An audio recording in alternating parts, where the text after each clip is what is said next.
एक बार की बात है, एक शहर में दो भाई रहते थे। एक बहुत अमीर था और दूसरा बहुत ही गरीब। एक भाई के पास सब कुछ था, वहीं दूसरे के पास न खाने को रोटी ना पहनने को कपड़े। उसका परिवार भूख से मर रहा था और उसके पास खाना खरीदने तक के पैसे नहीं थे।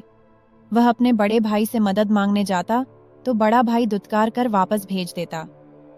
एक दिन वह काम की तलाश में भटक रहा था तो रास्ते में उसे बूढ़ी औरत मिली। उसके पास लकड़ियों का एक गठन तथा मांझी बहुत भारी है। लाइए, मैं आपकी मदद कर देता हूँ। क्या हुआ बेटा, तुम इतने दुखी क्यों दिख रहे हो? मजे में क्या करूं? मेरा परिवार भूख से मर रहा है और मैं कुछ मुक्त पा रहा। मेरे पास कोई काम नहीं है। क्या आप मेरी कुछ मदद कर सकती हैं? अच्छा सुनो बेटा, अगर तुम यह लकड़ियों का गठन मेरे घर पहुंचा दोगे तो मैं तुम्हें एक ऐसी चीज दूंगी जिससे तुम अमीर हो जाओगे। ठीक है। मस्जिद वह आदमी उस बूढ़ी औरत के पीछे पीछे चल दिया और वह उस गठन को लेकर उस पर घर पहुंच गया। अमेजन भगवान ने चाहा तो तुम्हारी गरीबी जल्दी ही खत्म हो जाएगी। ऐसा कहकर उस औरत ने उसे आखिरी यह लोग इसे लेकर तुम जंगल में जाओ। कुछ दूरी पर ही उन्हें 3 आम के पेड़ देखेंगे। उनके पीछे एक चट्टान है। ध्यान से देखो तो वह तुम्हें गुस्सा दिखेगी। उस गुफा के अंदर चले जाना, वहां 3 बने रहते हैं।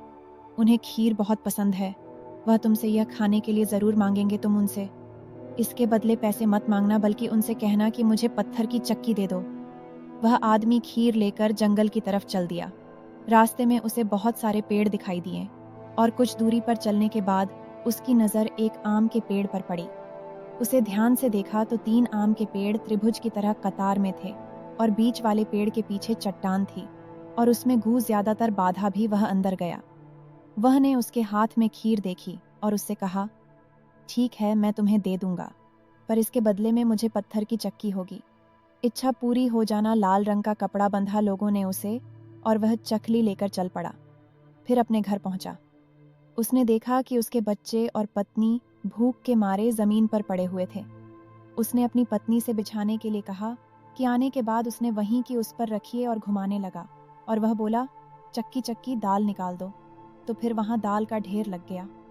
उसने चकली पर लाल कपड़ा डाल दिया तो दाल निकलनी बंद हो गई। उसने कपड़ा हटाया और फिर से चकली घुमाकर बोला, चक्की चक्की चावल निकाल। ऐसे ही वहां चावल का भी ढेर लग गया। सभी ने भर पेट खाना खाया। फिर उसने हर रोज चक्की से बहुत सी चीजें बनानी शुरू की। आटा, दाल, चावल, ज्वार, बाजरा, और वह सामान लाकर उसे बाजार में बेचने निकल गया। धीरे धीरे उसके पास बहुत सा धन जमा हो गया और देखते ही देखते वह अमीर हो गया। उसने अच्छा घर बना लिया। उसकी पत्नी और बच्चे अब अच्छे अच्छे कपड़े पहनने लगे। पर यह सब देखकर उसका बड़ा भाई हैरान हो गया और जलने लगा कि यह कैसे हो सकता है। कुछ दिनों पहले ट्रैक्टर यह भूखा मर रहा था तो अचानक से इसके पास यह धन दौलत कहाँ से आ गई? जरूर दाल में कुछ काला है। इस बात का पता लगाने वह छोटे भाई के घर जाकर छुप गया। उसे अपने भाई के रास्ता पता चल गया। अगले दिन मौका पाकर वह अपने भाई की चक्की चुरा लाया और अपने परिवार के साथ शहर छोड़कर एक बैलगाड़ी में बैठकर भाग निकला। रास्ते में जाते जाते उसने चकली को आजमाने के बारे में सोचा। ट्यूनर मणिकांत चकली से नमक का ढेर निकलना शुरू हो गया, पर उसे चकली को रोकने का तरीका तो मालूम ही नहीं था और देखते ही देखते वह नमक के ढेर में दब गए और मर गए। इसलिए कहते हैं कि हमें किसी से ईर्ष्या नहीं करनी चाहिए। जितना हमारे पास है उसी में खुश रहना चाहिए।